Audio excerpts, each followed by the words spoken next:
Hello, I'm Gaurav, and today we are going to discuss very important topic. This topic revolves around you. This topic is within you. This topic is a very necessary part of your life. This topic is water. Students, you may have read the lines from the rhyme of ancient mariner. Water, water everywhere. All the boats did shrink. Water, water everywhere. Not any drink to drink. Now, this part of the rhyme of the ancient mariner tells an important aspect of the water in our life. हमारी life में जो पानी है वो इतना important है कि जब भगवान ने भी इंसान को बनाया तो उसका जो सबसे इम्पॉर्टेंट एलिमेंट है वो शरीर का वाटर ही है, पानी ही है। तो जल के बिना इस जहान की कल्पना करना बहुत मुश्किल है और आज हमारा टॉपिक वाटर ही है जिसको हम पढ़ना चाहते हैं। मेरे पीछे जो आपने रफ वर्ल्ड मैप देखा है, इस रफ वर्ल्ड मैप में अगर आप ध्यान से देखें तो दुनिया का 97% जो हिस्सा है, राइट, जो पानी है, और इसके अलावा दुनिया का अधिकतर पार्ट है जो जोग्राफिकल पार्ट जिसे हम कहते हैं वो पानी ही है। Now if you look this graph very carefully, so we can make out this. इस दुनिया में अगर हम ओशनिक वाटर की बात करें तो बहुत ज़्यादा है जो कि सलाइन वाटर होता है। ना सैलिनिटी का मतलब होता है पर पार्ट, यानी कि पर 100 सॉरी पर 1000 ग्राम कितना पार्ट सॉल्ट का पानी के अंदर मौजूद है, उसे हम सैलिनिटी कहते हैं। इसराइल में एक समुद्र है डेड सी, उसका 45 पार्ट्स पर 1000 ग्राम मौजूद है जो उसको एक्सट्रीमली डेंस बनाता है। इतना डेंस कि कोई व्यक्ति उस डेड सी में डूब भी नहीं सकता, वो फ्लोट ही होता रहेगा। तो ये 97% जो पानी ओशनिक वाटर हमारे धरती पे मौजूद है वो पीने लायक नहीं है, और जो पीने लायक वाटर है उसमें से 2% पानी तो आइस कैप के रूप में मौजूद है। इसके अलावा अगर हम देखें इस पूरे ब्रह्मांड में पानी की बात, और स्पेशली हम अर्थ की बात करें, तो फ्रेश वाटर जो लेक्स हैं वो बहुत ही कम है, और फ्रेश वाटर लेक में सिर्फ 0.009% पानी है जो पीने लायक है। इसके अलावा आप इनलैंड वाटरवेज की बात करें, राइट, इनलैंड वाटरवेज में भी 0.009% पानी जो आप पी सकते हैं। इसके अलावा आप बात करते हैं रिवर्स की, राइट। जब हम पानी की बात करते हैं जो पीने लायक होता है, सबसे इंपॉर्टेंट पार्ट है rivers. But you will be shock to know कि रिवर्स में पीने योग्य पानी जो पूरी दुनिया का परसेंटेज है वो है 0.0001%। तो यू कैन इमेजिन कि हमारे दुनिया में ओशनिक वाटर कितना ज़्यादा मात्रा में अवेलेबल है और पीने लायक पानी कितना कम अवेलेबल है, जो कि अधिकतर पानी ग्लेशियर के रूप में हमारे आसपास या फिर हमारे धरती के आसपास जमा हुआ है जिसको हम प्राप्त नहीं कर सकते। तो जो पीने योग्य पानी है वो हम बहुत ही कम मात्रा में अवेल करके पा रहे हैं अपने लिए, और ना कोई ऐसी टेक्नोलॉजी पे अभी वर्कआउट हो रहा है जिससे ओशनिक वाटर को कन्वर्ट करके पीने योग्य पानी को बनाया जा सके। तो फिर हमारे पास जो पानी बचता है उसको कंजर्व करने के अलावा इंसान के पास दूसरा कोई रास्ता नहीं है। तो पानी को कंजर्व करने के लिए बहुत सारे मेथड हैं जो कि वर्केबल है, और इस मेथड पे काफ़ी सारी सरकारों ने अलग अलग पॉलिसीज़ बनाकर काम भी किया है, और पार्शली और कई जगह पे फुली सक्सीड भी हुए हैं वो लोग। तो फाइनली देखते हैं कि कौन कौन से वर्केबल प्लान है जिस प्लान्स के तहत हम पानी को कंजर्व कर सकते हैं। तो जो सबसे इम्पॉर्टेंट मेथड है पानी को कंजर्व करने का वो है water harvesting system. Water harvesting system एक ऐसा सिस्टम है जहां पर मकानों की छत पर एक ढलान बना दी जाती है और उस ढलान को एक पाइप से कनेक्ट कर दिया जाता है। उस पाइप को घर के अंडरग्राउंड बने हुए कमरों में कनेक्ट कर दिया जाता है जहां पर वो पानी जो बारिश का पानी है वो स्टोर हो जाता है। इस पानी के कई फ़ायदे हैं। इस पानी को साल भर वो हाउस होल्ड अपने सारे हाउस होल्ड एक्टिविटी के लिए यूज़ कर सकता है।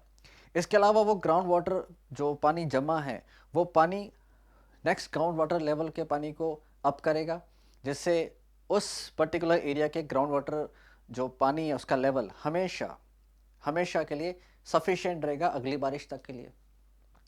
पानी को कंजर्व करने के और भी तरीके हैं। फॉर एग्जांपल, पानी को कंजर्व करने के लिए हम एक कम्युनिटी पॉन्ड को इमेजिन कर सकते हैं या बिल्ड कर सकते हैं जहां पर सभी कम्युनिटी पानी को स्टोर करे और जितना ज़रूरत है उतना ही पानी यूज़ कर सके।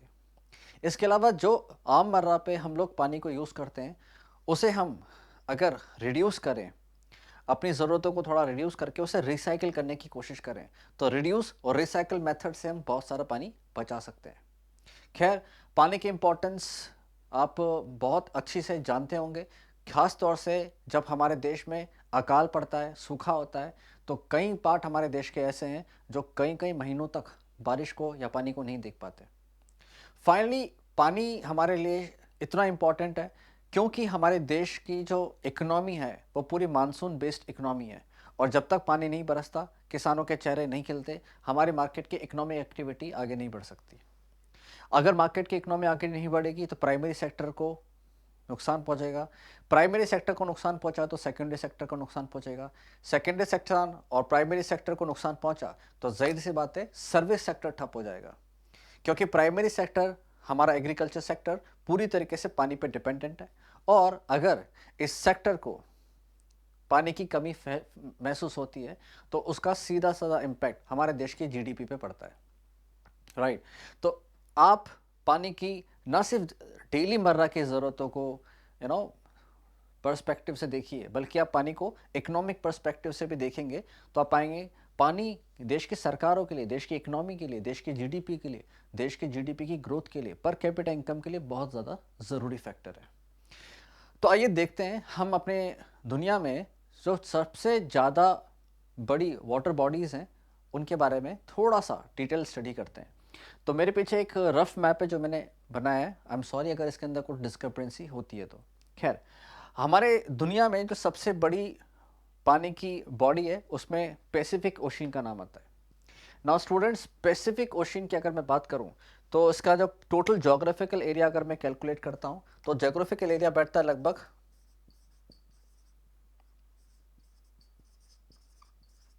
इतना, और ये जोग्राफिकल एरिया पूरी दुनिया के कॉन्टिनेंट को एक साथ मिला दिया जाए उससे भी ज़्यादा है।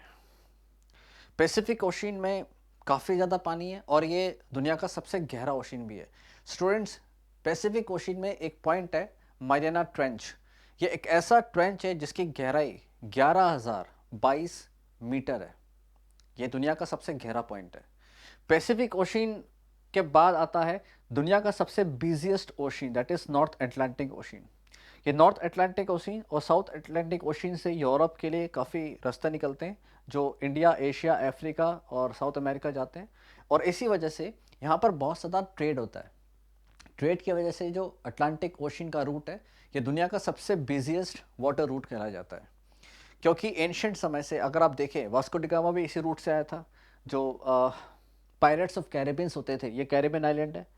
उस ज़माने में फ्रांस और ब्रिटेन जब अपने जहाज़ों को अटलांटिक ओशन से घुमाकर इंडिया की तरफ लाया करते थे, तब यहाँ पर पायरेट ऑफ कैरेबियन उन जहाज़ों को लूट लिया करते थे। तब से ही अगर आप ध्यान से देखें 1498 में वास्को डी गामा इंडिया आया था, तो 1498 के बाद से यह जो रूट है सबसे इंपॉर्टेंट रूट है, और इसलिए नॉर्थ और साउथ अटलांटिक ओशन एक दुनिया का सबसे ज़्यादा बिजिएस्ट ओशन में से एक ओशन है।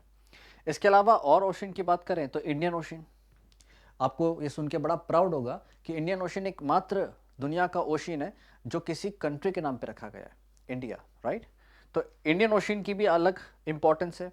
इंडियन ओशन अगर आप देखें तो अफ्रीका, मेडागास्कर, इंडिया, ऑस्ट्रेलिया और इंडोनेशिया के जॉइंट वाटर बॉडी की तरह ट्रीट किया जाता है। काफ़ी नेवल एक्सरसाइज यहाँ पर होती है। ऑस्ट्रेलिया, इंडिया की जो नेवल एक्सरसाइजेज हैं वो आए दिन यहाँ पर होती है, और उसका बहुत बड़ा इम्पैक्ट हमारी इंडियन नेवी पे पड़ता है। इसके अलावा जो प्राचीन सिल्क रूट है जो चाइना से अफ्रीका और इंडिया जाया करते थे, वो भी इंडियन ओशन में ही मौजूद थे। इंडियन ओशन ने हमारे भारत को एक नया जोग्राफिकल आयाम दिया जिसके तहत भारत इकोनॉमिक प्रॉस्पर कंट्री में गिना जाता था एक ज़माने में, और इसी रूट ने भारत को सोने की चिड़िया बनाया था। इसके अलावा हम बात करते हैं आर्कटिक ओशन के बारे में। अगर आप आर्कटिक ओशन की लोकेशन देखेंगे तो नॉर्थ पोल के पास में है, और अलास्का, कनाडा, ग्रीनलैंड, राइट। इसके अलावा रशिया, इससे घिरा हुआ है आर्कटिक ओशन। आर्कटिक ओशन के बाद हम बहुत सारे ओशंस के बारे में बात कर सकते हैं। इसके अलावा बहुत सारे सीज़ हैं। सीज़ और ओशन में बेसिकली फ़र्क ये होता है कि ocean is a large body of saline water and sea is a small saline body as compared to ocean. There are many terms of water body, जैसे कि गल्फ. तो मैं आपको बताता हूँ गल्फ क्या होता है. गल्फ एक ऐसी वाटर बॉडी होती है जो 3 जगह से पानी से लैंड से घिरी हुई होती है. तो जैसे कि आप देखेंगे कि यहाँ पर एक श्रीलंका और इंडिया के बीच में रास्ता है, और यहाँ के जो वाटर बॉडी है उसको हम गल्फ ऑफ मन्नार कहते हैं. ये जो वाटर बॉडी है तीनों तरफ से लैंड से घिरी हुई है, राइट. तो ये गल्फ कहलाती है. इसके अलावा ये बे है. नाउ गल्फ और बे में अंतर ये होता है कि गल्फ तीनों तरफ से लैंड से घिरा होता है, बट इसका जो जो माउथ होता है वो थोड़ा सा श्रंक होता है, वाइड नहीं होता. अगर इसको वाइड कर दिया जाए और इसके अंदर बहुत सारी वाटर बॉडी अगर ड्रेन्ड आउट हो रही है और इसके जो माउथ है वो वाइड हो जाता है और एक सलाइन बॉडी में जाके खुलता है, जैसे कि ये इसे हम बोलते हैं बे. तो ये है बे ऑफ बंगाल.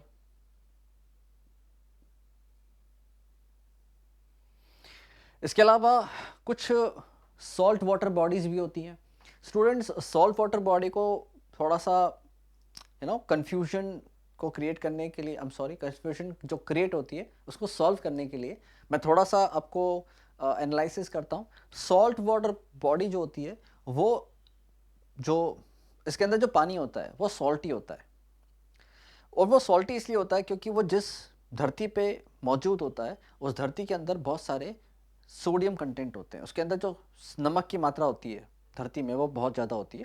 तो जो पानी जमा हो जाता है वो पानी में धरती से सोडियम की मात्रा काफ़ी ज़्यादा होने की वजह से उसका पानी प्रॉपर तरीके से खारा होता है. लेकिन सॉल्ट वाटर बॉडी का एक और नाम होता है जिसको हम लगून बोलते हैं. ना लगून में क्या अंतर होता है? लगून एक ऐसी वाटर बॉडी होती है जिसका सोर्स एक ओशियन वाटर होता है, बट क्योंकि लगून एक ऑलरेडी एक ऐसी झील होती है जिसका पानी मीठा है, बट जो ड्यू टू ज्योग्राफिकल फॉल्ट उसके अंदर कुछ ओशियन वाटर भी आके मिक्स हो जाता है, तो उसका जो पानी का टेस्ट होता है वो थोड़ा मीठा और थोड़ा खारा होता है, जिसको हम ब्रैकिश वाटर बोलते हैं.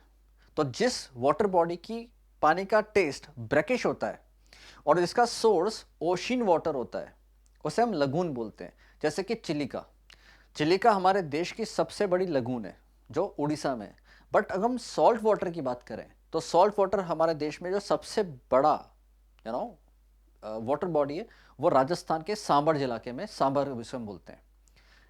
तो डीडवाना इलाके में ये एक झील है जिससे नमक भी बनाया जाता है, बट लगून जो है चिलिका में वो एक ब्रैकिश वाटर है.